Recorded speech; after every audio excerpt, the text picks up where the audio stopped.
My name is Patrycja Machnowska. Unlike you all, probably I am not a clinician, but a scientist. And I'm working at the Robert Koch Institute in Berlin, Germany, which is the famous public health institute there. So as Jürgen pointed out yesterday, we only have a rough idea of prevalence of HCV in Germany, but of course this is something we want to know. So in the end of 2016, we started a project called the Cockpit Project, where we want to monitor clinically and molecular data on HCV prevalence in Germany. And this project is based on our HIV surveillance system in Germany. HIV is a notifiable disease in Germany, and we get a report form, an anonymous report form, which is sent to the Robert Koch Institute from all newly diagnosed infections in Germany. We have established a complex of 82 diagnostic laboratories in Germany, which together with the anonymous report sent us residual serum or plasma spotted onto filter paper, corresponding to like 60% of all new HIV diagnoses in Germany. And this is the basis for our study, also for the HIV resistance and subtype testing in Germany, but also for our co-infection study, where we want to monitor the prevalence, subtype distribution, but also resistance in HCV in Germany. So we had a first look on data from 2016 and 2017. I have to say that we want to do the surveillance from 2016 until 2019, and these are the first results we have. And as you can see, in 2016, we have screened 2,000 samples of HIV-infected individuals and have found 7.2% to be HCV co-infected. And if we have a look on 2017, we nearly had the same number of persons screened, but could observe a decrease in the proportion of HCV co-infected individuals from 7% to 5%, which means a decrease of 30%, and this was statistically significant. And what was also very interesting is that we see a decrease in the active infections, meaning acute or chronic, as we cannot distinguish between both. Yes, but between 2016 and 17, we see that there is a decrease in active infections. Of course, what was interesting for us was the risk groups, and what we clearly see is that in our cohort, we mainly have MSM, followed by people of unknown risk status and heterosexuals. And only a real small number of people is intravenous drug users. However, what you see is expectedly a very high proportion of HCV co-infections in IDUs.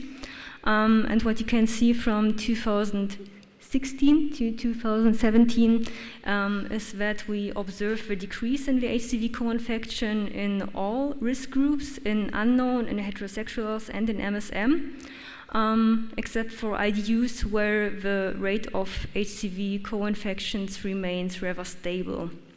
So we conclude that we reach the MSMs and heterosexuals in Germany and have their awareness concerning HCV infection, but the most vulnerable group of IDUs is not benefiting from the DAA regimen in Germany. Thank you.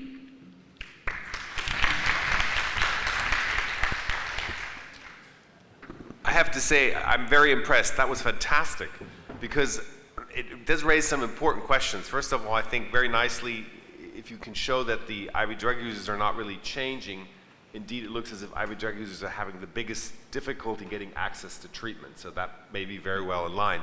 Interesting, though, is also the decline in the MSM population, because the data Patrick brings forward from Berlin are exactly opposite. And it's always the question, is Berlin different than other places? Because he always says there's still an increase in new infections, but what you're showing is of those newly infected, there seems to be a decline. So how would you bring that together, and are there regional differences? So is it that if you only look at the Berlin samples, for example, is that different than if you look at other regions? Or did you ever look at that? These samples are from whole Germany, so it's not only restricted to Berlin. Yeah, but if you would look, let's say, only at the Berlin region, under consideration that may be a hot spot for HIV infections in Germany, because you could see, is the trend the same in Berlin as in every other place in Germany? In fact, we did not look until now for this, but yes, I'm going to look. Because it would be interesting with Patrick's data, no? Great. Are there any other questions? So do you look at how many of each group are treated? This is something we cannot. Do you have data on that? No, this we don't have data, because it's just an anonymous report, and this is just for HIV, and we just don't know. But you could look by area within Germany. Yes. You could look to see if there's more impact in one area versus another. Yeah, this we could do, but I did not have a chance to until now. Okay, Corinne. Number one, please. One. Okay, so that's one comment and one question. You're completely right about the geographical analysis, so you can inform public health policies, and I think it's very important. And the question is, where do the new co-infected patients come from in Germany? Do you have any idea? Yes, we had a look on the data, and they are mainly from Eastern Europe. It's mainly IDUs from Eastern Europe which are affected. Okay, because in France they come from Africa, Central Africa mainly. Yeah, so we have less migration from Africa than France, for sure. And is there a way of looking at how many prescriptions there are for HCV therapy for co-infected in each area? Or is that possible in Germany? It is planned in the Cockpit project, because we want to do molecular and clinical surveillance, and we will get the invoices from pharmacies and from health insurances. So I hope that in the end of 2019 we will know more about people who are treated, who are cured, and how many are prevalent. So there is a German AKI study looking at the amount of prescriptions for DAAs already, right? And it shows that actually there is a decline in prescriptions now. So telling you that many people have been referred to treatment, and the people who are newly diagnosed are not coming at the same speed as people have been previously treated. And that is, I think, one of the big challenges, because we need more active screening programs, because now at the end you're going to have everyone treated, but you're not having the ones undiagnosed found in equal rates, so the number of prescriptions is going to go down. So it may be that you have decrease, what you find is a decrease in HCV, but it may be because there's a whole pile of people unfound, unscreened, who are co-infected. But you would think people with HIV are being screened very regularly. Yeah, so they're all screened. So I think that's more true for the mono-infected. I think for HIV, I think we have 88,000 people we assume have HIV, and of those, most of them are diagnosed, and only around 13,000 are not diagnosed. So it's not that many left, no. So it's actually pretty good. So the coverage of HIV patients is much better than the coverage of hepatitis C mono-infected patients. Great. Any other questions? That was a wonderful presentation. Thank you very much.